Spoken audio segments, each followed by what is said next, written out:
Good morning, students. Welcome back to the session on belt drives and gear drives. So, in the previous session, we discussed about what is belt drive, what are the types of belt drive, and we discussed how to derive an expression in case of open belt drive and cross belt drive, that is length of belt. Then we discussed ratio of belt tension. So, here you can see this is open belt drive where the driver and driven pulley rotates in opposite direction. They are connected to shafts, and in cross belt drive, as you can see, the driver and driven pulley rotates in the same direction.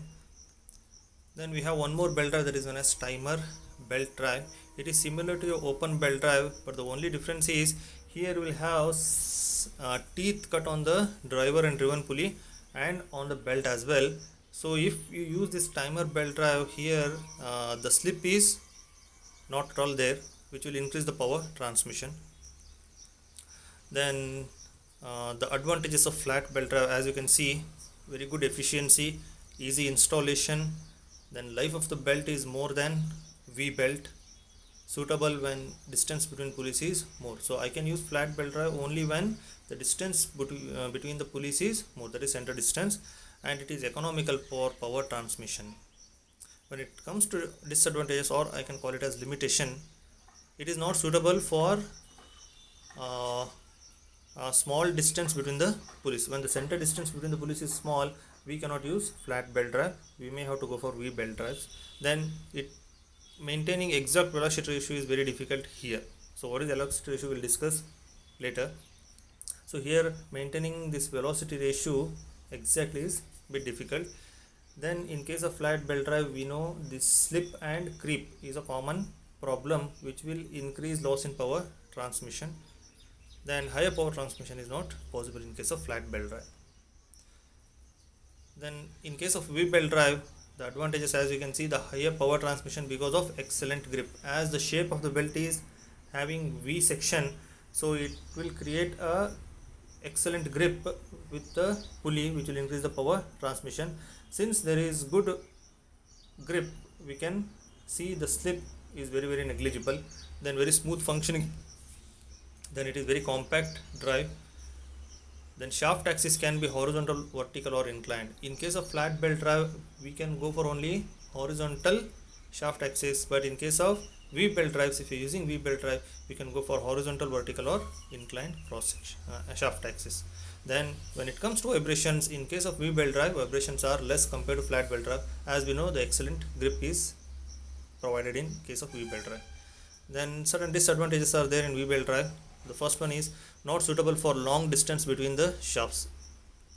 As you can see, the flat belt drives are suitable when the center distance between the pulleys is more, but here in case of V belt drive, when the center distance between the pulleys is very long, it is not suitable. Then creep is a problem in case of V belt drive, also similar to flat belt drive. Creep is a much slow and permanent deformation. Then speeds are limited in case of V belt drive. Then pulley structure is complicated compared to flat belt drive. So in case of flat belt drive, the pulley structure is very simple, but here it is a bit complex. Now we'll go through gear drives. So now we have completed belt drives. Now it is gear drives. So what is this gear? So a gear is nothing but a mechanical element. So a gear is a toothed wheel that engages another toothed mechanism to change the speed or direction of motion transmitted. So generally we use gear to transmit power or motion. Okay, so this gear is nothing but a toothed wheel that engages with another toothed mechanism so that it can change the speed or direction of the motion transmitted. So these gears are used generally for the following purposes. First one, to increase or decrease the speed of rotation. Then to change the amount of force and torque. And last one, to move the rotational motion to different axes. So we can move this rotational motion from one axis to another axis, whether it is parallel, linear, rotating or right angle, it doesn't matter.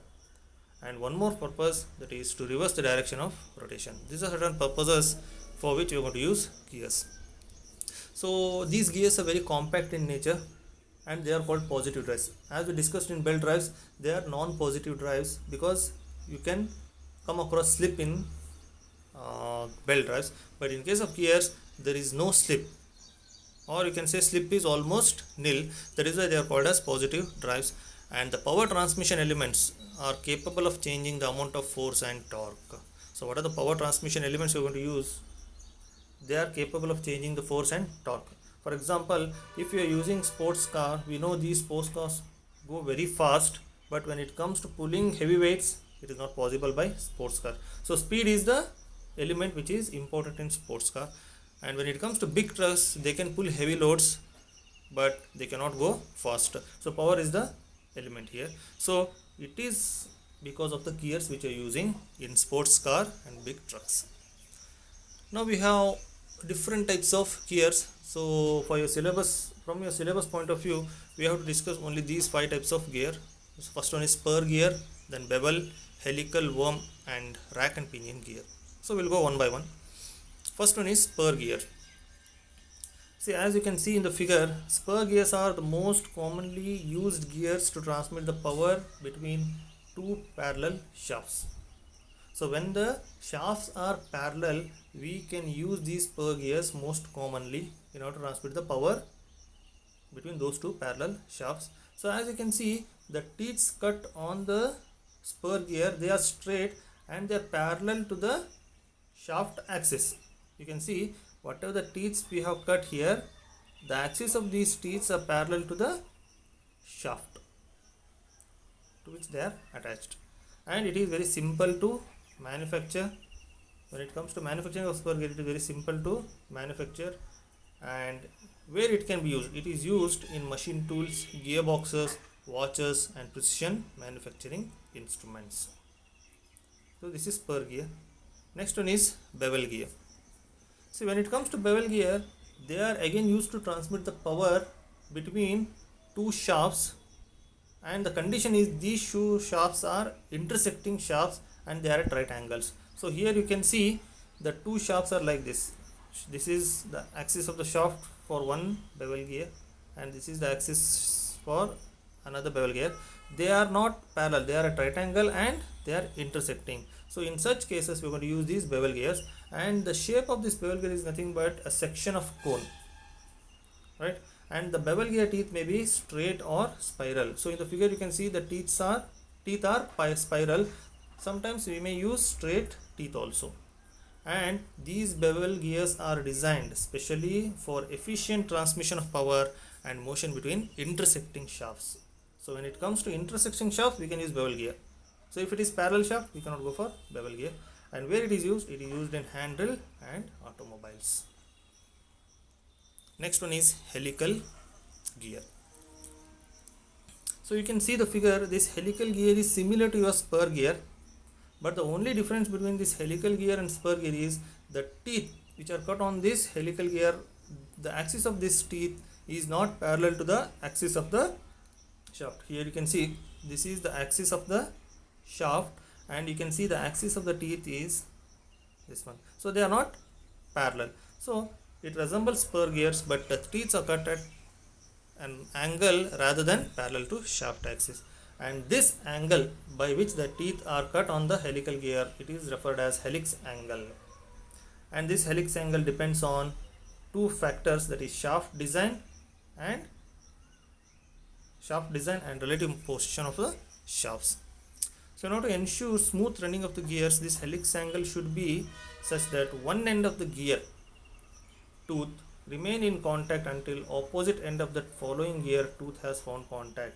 So if you want to make sure that smooth running of these gears, the helix angle should be given in such a way that when the two helical gears are engaged, when they are rotating, so one end of the gear tooth, suppose this is one end, okay, of the gear tooth, should remain in contact until this opposite end of the following gear tooth has found contact, so that we can ensure smooth running. Okay, I will put some videos on WhatsApp group so that you can visualize how it actually works. Okay, and for parallel shafts, helix angle should not exceed 20 degrees in order to avoid excessive end thrust, right? So helix angle should be within 20 degree in order to avoid excessive end thrust. Next one is worm gear.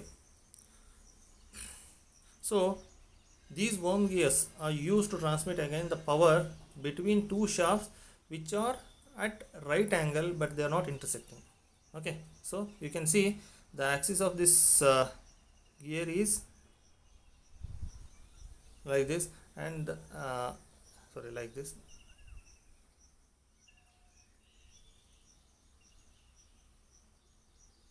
and this one, it is like this. So they are at right angle but they are not intersecting. So it is used when the shafts are at right angle to each other and they are not intersecting. So in those cases we can use this worm gear. So this worm, what are the worm, the name given, this is worm gear. It resembles the structure of screw and used to drive a spur gear or helical gear. So in the figure you can see this is spur gear. Even you can use helical gear which will be driven by this worm gear. So this worm will have one or more helical threads of trapezoidal shape. So here you can see 4 threads.